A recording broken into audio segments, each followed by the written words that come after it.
Alright, this is going to be a response video to Fake Sagan and the hard douche. Yeah, on the gun issue still. It's not really the gun issue, it's the violence issue. And the point is that it's what you're endorsing that is the problem. You know, you can talk around it and around it and around it, but it basically turns into an endorsement. Yeah, I guess theoretically I would be opposed to gun ownership, but I believe in democracy, and so until that's going to be the will of the people, or a consensus of the people, the majority of people, then yeah, until then, okay, we have to accept guns. Thankfully, the majority of people don't think people should have bazookas, but you might think so, because where do you draw a line? What amount of technical destructive instrument do you think the individual should have? And considering that they already have common household items that can be converted into destructive instruments, you know, maybe, what do you think there should be no limit on that either? We'll just let technology evolve any way it wishes to. And if we're driving around in hydrogen cars and somebody can do a little bit of engineering and manipulation to create a, you know, an equivalent of a, you know, 50 or 75,000 tons of TNT, that's okay with you? No problem. We can trust the American people to have that capacity in their possession. But the point is, underlying all this is that the idea of revolution, a gun for the purpose of revolution, that we can actually overthrow our government through violence. As soon as you say yes to that question, you open the door to every single lunatic out there who has an opinion about when the right time is.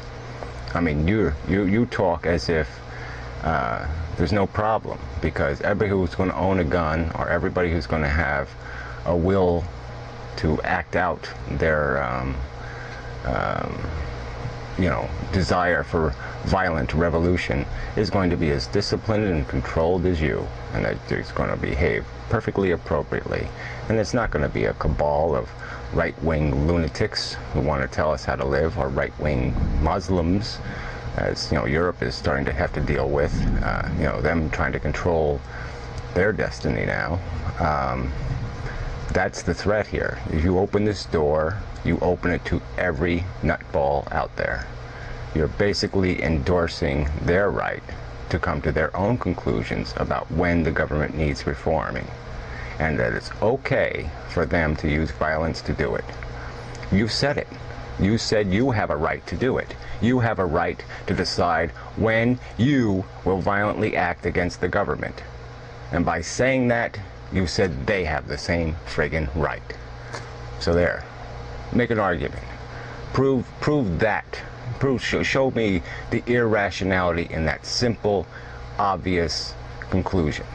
And then undo the physics. Well, we'll get to the physics. So what changed? I went to college. It's amazing what studying just a little bit of history will do for your opinion when it comes to the gun issue. Now,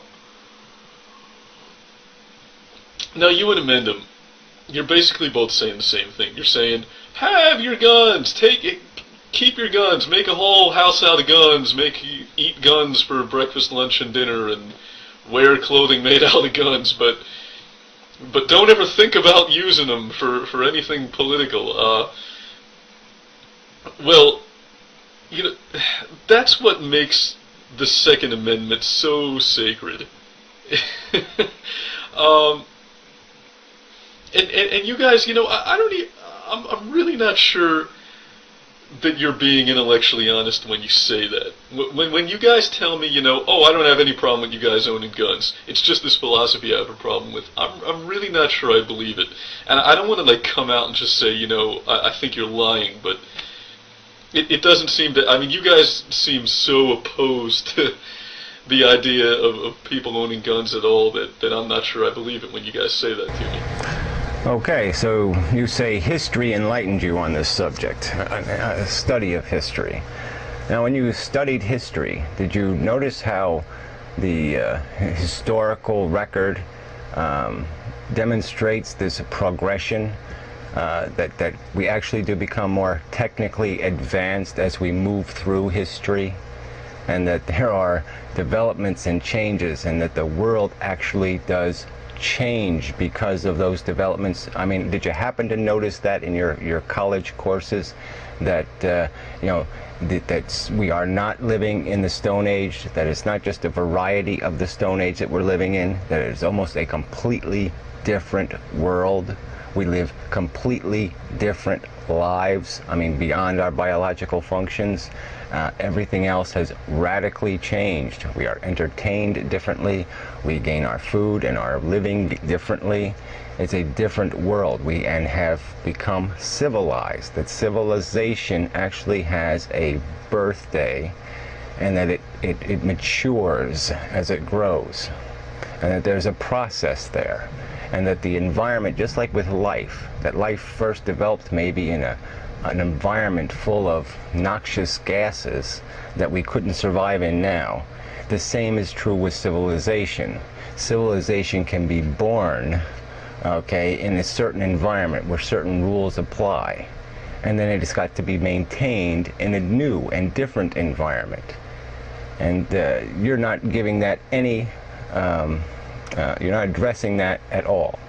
So tell me how the curve of technological advance and the steady fact of human tendency towards violence, explain to me how there can possibly be a future if both of those things are maintained the way they are.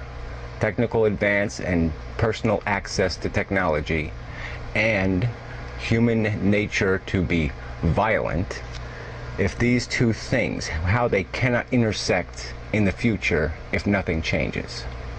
Explain that, college man. Can you do that, college boy? But you guys are both saying, in fact, you both said verbatim, there's no future in violence. There's no future in violence. That should be a bumper sticker. There's no future in violence. It'd make a great T-shirt too. See, the thing is, guys like me, and I don't want to speak for Hard Drive because I hate speaking for anybody but myself. But I'm going to go out on a limb and assume that he feels the same way I do. We don't like the idea of violence, but there are a lot of... I don't like the fact that when I jump up in the air, I can't just keep flying off and go pluck an apple off the highest limb of the tree, But I would never say something as naive as there's no future in gravity. There's certain unpleasant realities about the way the world works. And violence is just one. I can't imagine a future for humanity without violence, because that's part of who we are. And the shit you guys are saying is just so fucking ridiculous. I'm sorry, but it is. Inmendham's saying shit like, "Oh, you guys, you want violence. You want to live in this bullshit world where might makes right." We want to live in a bullshit world where might makes right. We want to live in the real world. Yeah. I'm sorry, guys, but did I miss a memo? Did I miss the fucking memo that says from now on all differences are going to be resolved peacefully through discussion? And when did... Okay, well, I did go over this a little, but I'll go over it again. So there's no future. So you got a problem with no future in gravity. You wouldn't say anything that stupid. Well, guess what? Has gravity changed since the Stone Age? Has gravity changed since, a billion years ago? No, I don't think gravity has changed. But the fact is, our civilization has. Progress, human progress, has changed, and it has changed the world that we are living in. You see, you understand that? You understand that technology has an implication. You understand the word implication? If you see into the future, you know that when you were talking about how natural selection has no discretion when it comes to thinking in long term. Yeah, well, you are missing that component also, because apparently you haven't extended your imagination far enough into the future to realize that technology is changing the world. It's happening right now, today. It's happening tomorrow, the next day. The world gets changed by technology. It's not a force like gravity, okay? Technology evolves. You understand the word evolve?